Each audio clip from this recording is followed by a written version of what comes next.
Hey guys, welcome back for another video. Today I'm going to show you and talk about what does adding a mini DSP to your system really do. Do you even need it? Spoiler alert, not everybody does. I don't actually need it. I just wanted it. I wanted to play around with it, make a fun video, so here we are. But it is going to help a lot of people. First of all, what this is an outboard, a separate, a third-party, full DSP module that is primarily designed, as far as home theater goes, to take control of multiple subwoofers and fine-tune them into your room better than the vast majority of subs or processors on their own can do. Because what this gives you is 10 bands of full parametric EQ control. That's far more than any receiver, that's far more than any subwoofer that has built-in DSP. Now here in my system, in my room, I'm lucky enough, and I'll throw the chart up here, that I was able, between the two subs, which are SB16s with built-in DSP and 3 bands of parametric EQ in each, and the several limited bands of EQ available for each in my receiver, that's important, to get a nice curve. But a couple things have changed. Number one, I just did a firmware update on the receiver, and whenever that happens, I'm of the strong opinion that you should redo everything because you never know exactly what changed with a firmware update. So I'm going to redo it anyway from scratch. Second of all, as you can tell from the curve that I put in, I have a lot of bass going on. And let me tell you what, it was fun for a while, but I'm not that much of a bass head. That's fine if you are, and there are guys out there with 4, 6, 10 huge 18-inch subs with tens of thousands of watts, literally pushing 140 plus dB of bass in their theater, shaking the room apart, literally.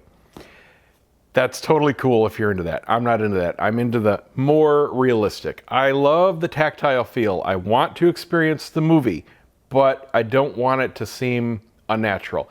I was watching one of the Bad Boys films the other day, and there was a scene where they just got out of a car and shut the car door, and the couch shook. It was a little much. It's not supposed to do that when you shut a car door. So, while I'm redoing everything, I'm going to put in a more normal curve. So I just wanted something to play with. A couple $100. It's all I needed. I already had a measurement mic, which absolutely everybody should have if they have a subwoofer, period. This will definitely improve any system, even single subs. But if you have 2 or more, if you have multiple subs that you need to integrate into your room, this is a very good tool, especially for anybody with an older AVR or not a top of the line, because both of those are going to severely limit what you can control about your subs. Most AVRs, for example, out there only have a single subwoofer output. You may have 2 jacks. You may have sub 1 and sub 2 on the back of your receiver, but if you look on the inside in the software, you'll notice that there's only subwoofer. You don't have, in most cases, subwoofer 1 and subwoofer 2 with completely independent controls for delay, levels, and all the EQs and all of that. Most are just 1, even though you have 2 jacks. It's not until you get to the very upper end models of receivers or processors where the subwoofer outputs are fully independent, true dual. And that's all you get at a maximum is 2, is dual. What if you have 3 subs? What if you have 4? What if you have more? Well, then you have to go to an outboard DSP processor, period, no matter what. So there are multiple ways to do everything in here. This isn't going to be a nitty-gritty of exactly what button to push and how to set up every single little setting. There are plenty of great videos already out there if you need that kind of primer. Home Theater Gurus, for example, did a recent one on MiniDSP. I think they title it something with REW, but it covers a lot of the setup of the MiniDSP and how to get into it, exactly what you want to push. But it just covers this. I'm going to talk more about these are the steps you need starting from scratch, how to integrate it into your receiver, what do you want to do first, and the whys, and what are some alternatives. So here's what I'm going to do, and there are multiple ways to do a lot of these steps. For example, I only have 2 subs. So I have more choices, for example, than somebody that has more than 2. Like I said, if you have more than 2, you don't have a choice. You need to have one of these or better, and that's it. I have 2. I do have a great processor with 2 fully independent outputs, and that's what I'm using right now. So I have different settings going to each sub, and each sub has DSP. So between all of that, it worked. You can still do some of that independent control through the processor and or through the sub DSP and bring in MiniDSP. There's just going to be some overlap in where your controls are. For example, setting the delay. You can set delay, which is called distance in the AVR. You could set that in the AVR. You could set it by adjusting the phase in the subwoofers. Same thing. You could adjust it in here in what's called delay, and it's measured in milliseconds. They're all the same thing. They're all just at different points in the chain, but they get you to the exact same end result. There's lots of things like that where this whole process can overlap. What I'm going to do is the most simple overall. If you have more than 2 subs, it is a lot simpler. But with 2, it's borderline, but it's still overall the simplest. I'm basically going to separate my subs from the rest of the system. I'm going to make my 2 subs into one virtual sub. I'm going to make a subset, if you will. Now, if you're in the programming world, you know all about doing this. It's not a big deal. You could take 10 subs and you're going to make them into one virtual sub. And that's what the processor is then going to see, this at one virtual sub. And this is going to be the virtual sub. So I'm going to basically tell the processor, okay, you know what? We're going down from 2 to 1 subs, and don't you worry about anything past that point. I'm not going to use any of the controls for the subs in the AVR. I'm going to blank out the EQ. I'm going to blank out the delay. I'm going to blank out the level. We're going to start from scratch. I'm going to get the subs working as one, then plug it into the AVR, then run Yamaha YPOW. If you have Denon or Marantz, you'd run your Odyssey, and then we'll go from there.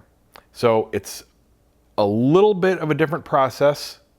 If you don't run one of these like I do now, you typically do it reverse, and you do your AVR calibration first, and then tweak everything like sub DSP later.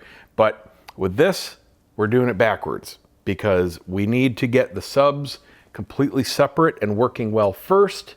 And then once we have that one virtual sub, something dropped, we can then go ahead and say, hey, processor, here's your new sub. Please integrate it into the room. And that's what we're going to do right now. The first thing I need to talk about is the basic equipment that you need. I've got a laptop right here. You're going to need that for measuring. You're going to need 2 USB ports. You're going to need an HDMI out.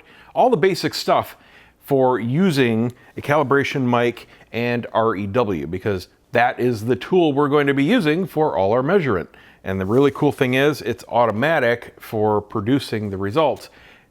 This takes out the hours or more of time of trial and error to get your EQ to the line that you want. This is literally one click. That's the magic. So it wasn't totally for fun, but if I was doing this, for example, at somebody's house, this is the way to go. You're talking seconds compared to hours. But this is just something I want to mention. This is the measurement mic, the UMic 1. It's from MiniDSP. There are other models out there that do the same type of thing, but this is from the makers of the software. It works absolutely flawlessly. I went with it. This is exactly how you need it set up. You need to physically sit in your seat, and the tip of this microphone needs to be where the center of your head is. not on top of the back, not down on the seat cushion, not forward a foot, exactly where your head is when you're actually sitting there watching where you watch. It needs to be pointing straight up, not pointing straight forward, not to the side, nothing. You do not use the wind filter. You do not use the little tripod that comes with it. That's not what this is for. You need a mic stand, or you need some type of stand that can articulate to get the mic exactly where it needs to be. You do not stack this on pillows or boxes or lean it up against anything.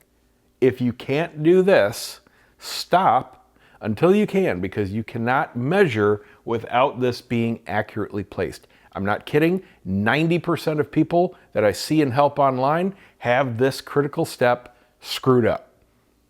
Don't mess up the mic. So the first thing we're going to do is turn off subwoofer number 2. Normally, these would be both in use and the AVR would be controlling them, but we're routing everything through the single output of subwoofer 1, and it will then split out and totally be controlled by MiniDSP. If you're just using a single output, just set it to one of your mains. We're going to fine tune that later. I'm setting the sub level all the way down just so I have the most headroom later on. And most importantly, we need to eliminate any EQ from the subwoofers. You can either do it manually if you have that ability, or turn it all off completely. Either one works fine for this. If you're using subs with DSP, like these SVS subs, we need to basically blank everything out of them as well, because we're not going to be using anything in here other than the volume or the sub gain. You want to stick the volume or the gain somewhere in the 3/4 or so mark. So I'm setting them both to -20. We need to make sure that the phase is at 0 on both. We're going to control that via the delay in MiniDSP. Polarity, make sure they're positive. We can invert that if we need to, again, in MiniDSP. And most importantly, make sure all EQs are disabled. Now, a big warning with this MiniDSP software, the installation of it kind of sucks. It's back from the days of, well, pretty much Windows XP as far as installing the driver and getting everything to talk. You also are going to be using a USB extension cable. Just a warning with those. I've been using these for years, shooting tethered to my cameras, to Lightroom and all that kind of good stuff. And they can be very finicky with certain USB ports, certain USB controllers. Sometimes USB 2 works better than 3 on certain controllers and motherboards. It can be fickle. So you may need to put your laptop really close to your AVR, wherever your MiniDSP is, and use the short included cable. Just a warning there. As far as setting up the software goes, you're probably going to run into some glitches, and then getting it to run, you have to jump through a few little hoops. But again, I'm not going into the nitty-gritty details about that. They do have a support forum, and there are a lot of different problems you might run into. But once you get it running, the first thing you need to do is figure out exactly what you want to do with it. Now, this is the input and routing control panel. This is telling you what do you want to do with the signals that it sees. So it has 2 inputs, 2 RCA jack inputs, and you could run sub 1 into input 1 and sub 2 into input 2 and control them independently. If maybe you've got front subs and rear subs and you want to break it out that way, whatever you want to do. Over on the right is the output. Basically, well, what do you want to do with those 2 inputs? So right now, all I'm using is input 1 because I've turned off sub 2. Doesn't matter that I have 2 cables or 1 cable connected. Input 1 is the only one that's actually going to be doing anything. So if I had totally independent controls, I would have it configured like you see here. Output 1 going to input 1, output 2 to input 2. They'd be independent. But that's not what I'm doing. I want input 1, basically the left sub, or the left sub output from the AVR, to go to both outputs, both left and right subs. So input 2 isn't going to be used at all. So these are all going to be off. Output 3 and 4, totally unused. I don't have 4 subs. But if you did have more subs, that's where you would plug them in. So that's all we're doing on this screen here, is just basically what do you want the signal to do? Everything else we're going to do is in the Outputs tab. And this is showing those 4 outputs. Again, we're only using 1 and 2. 3 and 4 we're just going to ignore. There are some setup things you may need to go through on here. I have these completely straight, so I have no crossover on either one. No processing whatsoever. I blanked everything out. Okay, so what we're going to do is start basically messing with the subs. We're going to get both subs, or however many you have, working as one unit. The first thing you need to do is called gain matching. Now, if you have the same model sub, the exact same model sub, just multiples of them, you can completely skip that. You just need to make sure that the gain knob on the back or the volume or gain on the app, however you have your sub set up, are identical. That makes sure that they are physically putting out the same amount of energy. If you don't, if you have multiple sub models, unfortunately, you have some more work to do. You're going to need to pick one spot in the room. Doesn't matter which spot it is.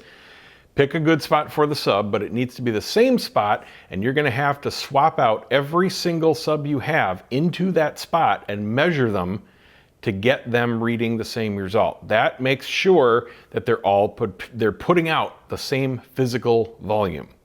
Now, both of my subs are the same model, so I can skip that step. I've just made sure that they're both set identically. And now we can go into what's called level matching, and that is compensating for the different locations of the subs. So we know that they're all putting out the same amount of volume. Now we want to see how it's interacting with the room in each position. So all we do is mute one at a time. This is the same for gain and level matching. It's just instead of doing one position, now you're doing each individual position. So output 1 is my right sub. I'm going to go ahead and play some pink noise here, and all we're going to do is note the volume that we get. Doesn't matter what it is. We just need to make sure that the 2 subs put out the same. And we can adjust it at the sub itself or in the AVR. Doesn't matter. So let's see what we get on the right. Oh, and I forgot to mention, for these steps, unplug your mains. You only want the subs playing.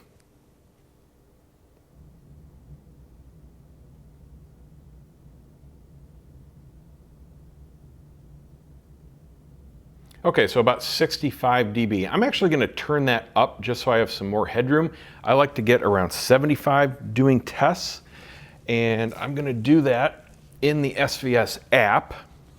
So I'll take my volume levels from -20 to -10.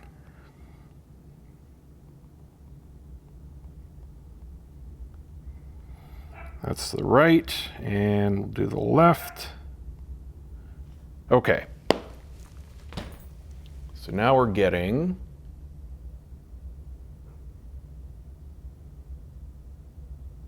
we'll call it 72 dB. So that's a little better over my noise floor. It's a little noisy in here right now. Doesn't have to be super quiet until you do the EQ part. Okay, so 72 is what we're shooting for. Now we're going to flip over and test the left sub, same way.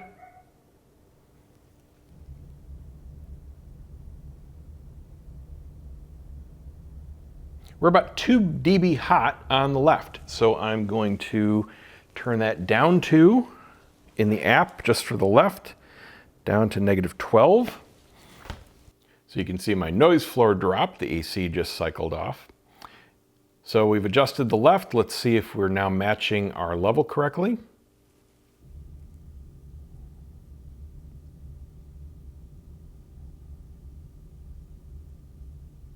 Yeah, hitting right about 72. So now we know that both subs are producing the same amount of volume at the seating position.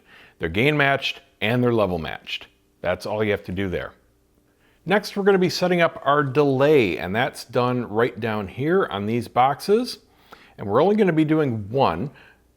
What you do is you pick the sub that is farthest physically away from your listening position. In my case, that's the left sub, output number 2. That one is not going to change. That is going to be our baseline.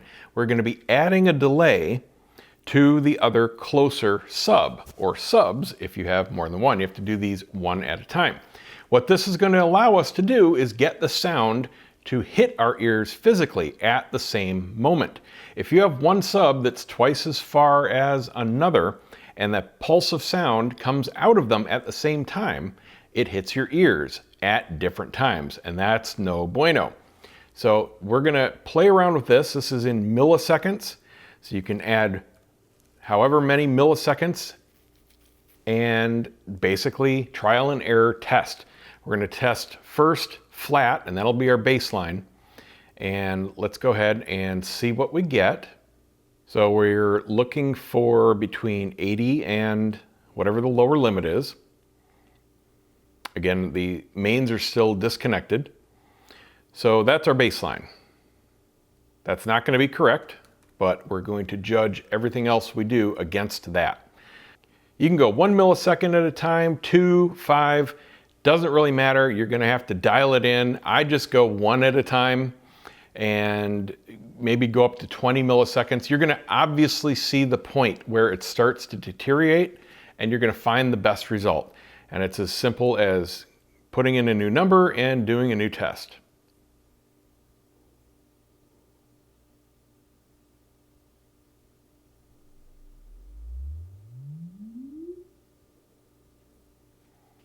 Label that so you don't forget what they are, and move on.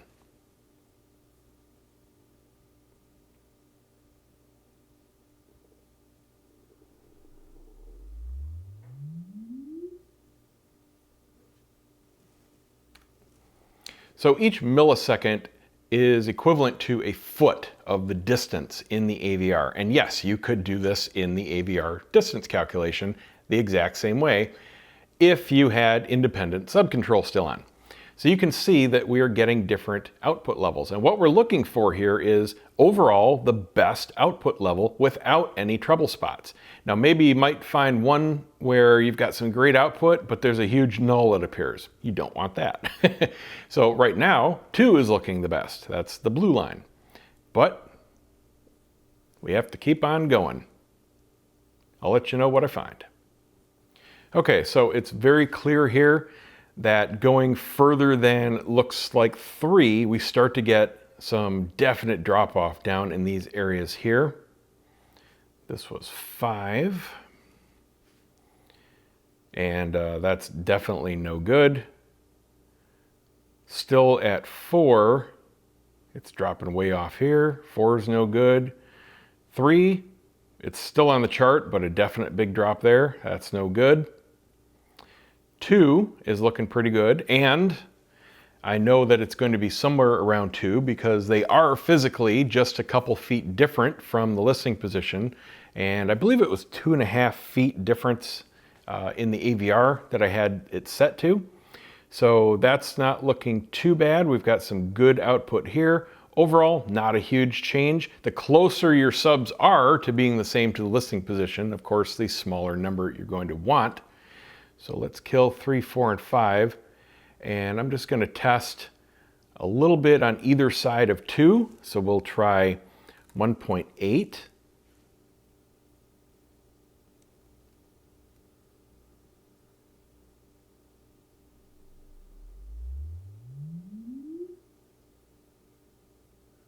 Okay, that was a little better. Just to verify, we'll try 2.2, which I imagine will be a little worse.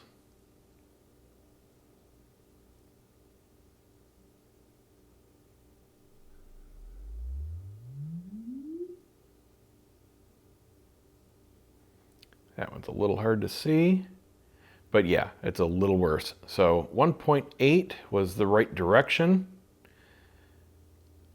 We can get rid of 1, we can get rid of 2, get rid of that bad result. This was 1.8, we'll try 1.7, and then we'll try 1.9, and whichever one of those 3 looks the best.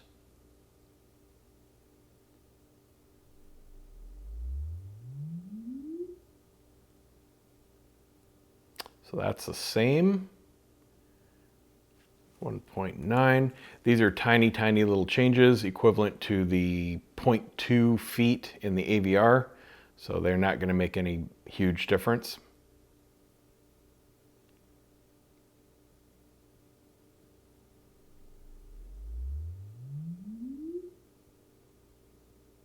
and that one dipped. So that was the wrong direction. Okay, so it looks like 1.8 is going to be our correct or best delay, and that gets those into physical sync with each other. Okay, so we can turn off bass. Now this is what we're left with. And I do realize that all of that was slightly above the crossover. That will further be improved once we integrate the subs into the mains, because that is the phase relationship between those. And it's even further complicated because I use Polk Audio LSIM 707s, which have built-in subwoofers, and they're a four-way design, and there happens to be a crossover in the system right at 80 and 100. So I've got a driver that just plays between 80 and 100. It is a bit of a challenge. So that's the line for just our sub response. Now we want to get one for just the mains.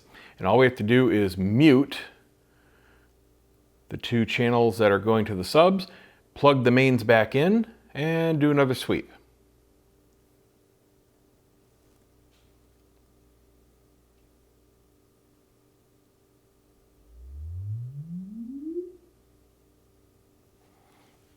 Now again, the crossover is at 80. Let's move this down just a bit. And I want to see what our real average is. Looks like it's right around that line, about 62, somewhere around there. That's fine. And you can see that even at an 80 crossover, a lot of people think a crossover is like a brick wall. It's a pretty shallow slope. The mains are interacting with the subs all the way down. And when the crossover is not on, these subs in the mains play all the way down to 20. They are very capable speakers, but they are affecting the sub range greatly. And you can see the mains in here. Now, what we need to do, well, first we need to see if these are relatively close to each other in volume, and we can see that the sub level is pretty high. We're about 10 dB higher than the mains. So what I'm going to do is take the volume in the sub app down 10 dB. If you've got a gain knob, just turn them down equally. However offset they are, remember I've got a 2 dB difference right now, so I'm going to take them both down equally just to try to get this sub level more in line with the mains level here. So there we go. I unplugged the mains, ran another sweep here, and we can see now the sub level is much more on par with the mains. So that's just going to make it a lot easier to now set up the integration. Now with the mains plugged back in, we can run a test sweep of everything and just see what happens.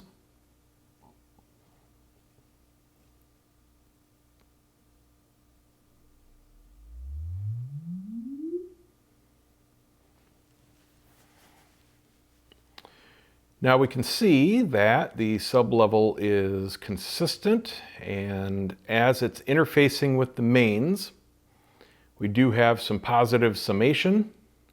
It's rising above just the sub level alone, which is the green, and the mains level alone, which is the red, and it stays above both. And then right above the crossover point, we've got a null from about 85 to 95, this region right in here.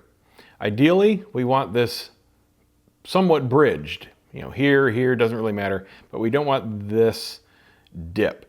Now this is caused by the phase relationship between the subs and the mains, because where these two things are crossing at 80, don't worry, things can happen before or after the crossover point.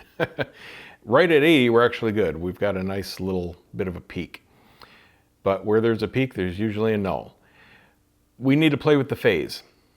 And you can either, again, do that via the distance in the AVR, or you can do it with the phase on the sub itself. If you've got a phase knob that's variable, the cheap subs are just going to have 0 and 180. Those are absolutely useless. If you have a knob, you can adjust it pretty much anywhere in between. If you have the app, you can adjust it anywhere in between, or if you have MiniDSP, we again just set delays. but we're gonna hit them equally.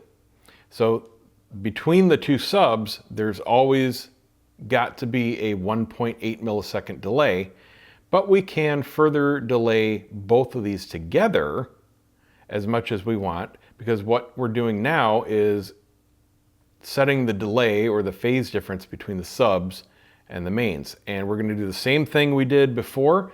We're just gonna test, do a sweep, and we're gonna look for the best possible results. We're gonna look for, especially right around the crossover point, something that hopefully bridges this in without causing problems somewhere else.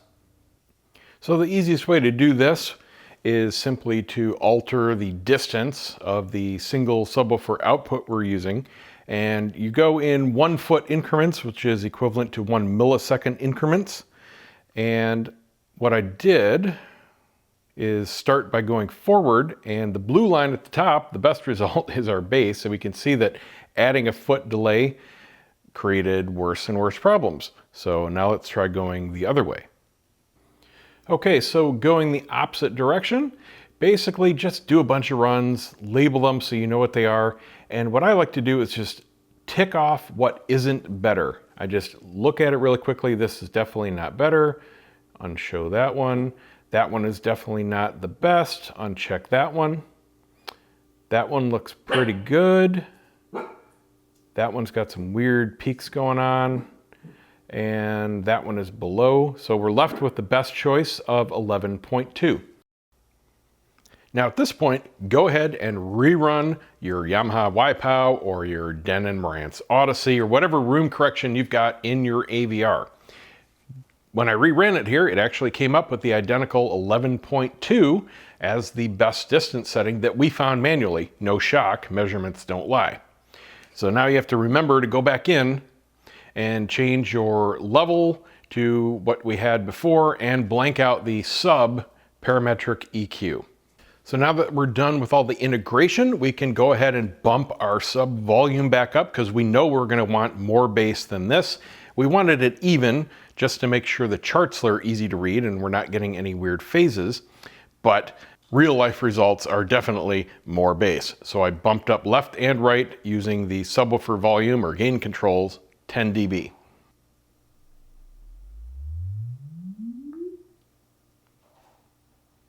And this puts us in a much better range to now figure out our EQs.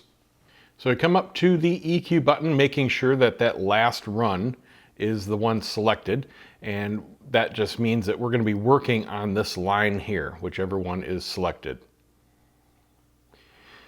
This is basically an auto EQ. It's going to come up with all the filters, which are just bands of a parametric EQ, and all the parameters of each to then send directly to the MiniDSP for the various outputs.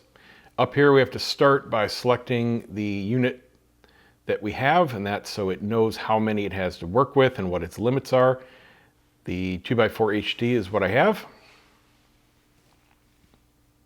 Target settings is basically where all the fun happens. We are doing a subwoofer, and it's a 12 dB per octave slope, or crossover I should say. A lot of this is personal preference. It's setting this blue line called a house curve however you want it to sound. It can be a gentle slope, it can be a steep line, it can be flat, it can be anywhere in between. It's personal preference. I'm going to set it up the way I want it. So I'm setting my house curve here to be effective between 80 and 30 and then leveling out at a shelf.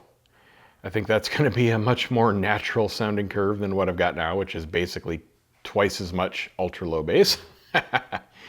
And all we have to do is click match response to target. And what it's going to do is figure out all the filters it needs to hopefully get things to hug that line. Now it didn't quite make it. We've got a few little squigglies here. And what we can do is just tweak these to get what we need. So I'm going to start by altering the target level, which is raising or lowering the target line. And you want to be able to cut things, meaning you want that target curve to be below where your actual response is. That way the EQs are trying to pull things down and not boost things up, because that never works out. So let's run it again here Just takes a little bit of a bump. See how this comes out. I'm just looking at this weird little area in here, and it didn't really do much. Let's try coming down a little bit more. It's not really important what this number is or exactly how much under your response it is. The EQ result is all that matters. And if you see this warning, you're in the right range, because that's telling you that 75% of the sub output is below what you're telling it that you want. So it's just saying, hey, you're really cutting a lot, and that's good, because that will help get us a really nice hugging result line. And boom, there we go. We can see that tightened everything up. Got that little tiny squiggle there. Let's try coming down just a wee bit more.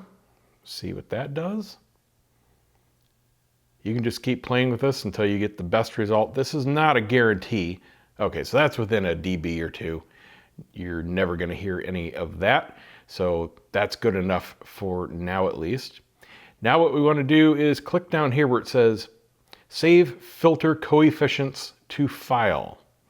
That is the one you need for the MiniDSP, and that is actually going to make a text file. And I just suggest putting it either someplace safe if you want to save it, or just on your desktop if, like me, you're just going to transfer it. Just give it a file name. And now, over in MiniDSP, if we click on parametric EQ for output 1, we're going to link number 2. We can click, make sure you click advanced. If basic's on, you won't see these. Okay, so advanced is selected. We can click import and then click that text file. And what it's going to do is load in all the filters, basically what it needs to apply to the subs to get that blue line that we just told it we want. Bada bing, bada boom. So now all we have to do to get it over to number 2 and update it automatically anytime we want to make changes is go to output 2 and click link. And now number 2 is going to be exactly what number 1 is. So all we have to do in the future, if we want to make any changes, is alter number 1. Number 2, and of course if you have more subs, you would do the same thing, linking 3 and 4 and whatever else you've got. You can see number 2 also has that because it's linked. So that saves you some time right there. Okay, now the proof is in the pudding. We have applied the EQ to both sub outputs. Everything is matched to the mains. What we're looking for are results that look like this nice tight line instead of these mountains. And the only way to know that is to take a measurements.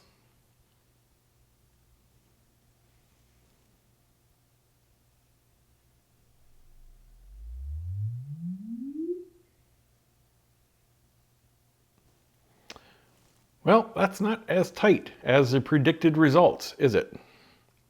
We've got a pretty nice curve to 30, so that held pretty good. Got a nice even slope down here, little bit of a peak here right about 60, and a little dip right at 75, a little peak right about 80. Overall, it's not bad, but I want to see if we can get a little bit better. So I'm going to play around with that target level and keep reloading, trial and error, and see what kind of results we get. Boom, and there we go. Just took a few iterations. Again, just shifting it a little bit here and there. And these are the final results. Very happy with the line. Less than I had before. Should be more balanced and more even. And just a little bit tighter. But again, really close to what I had before using all the different parametric EQs in the subs and the AVR. So not a dramatic difference. I didn't have any problem with the sound before, but I did want to drop it. And like I said, it was just something cool to play around with. Hope it helps somebody. We'll see you next time.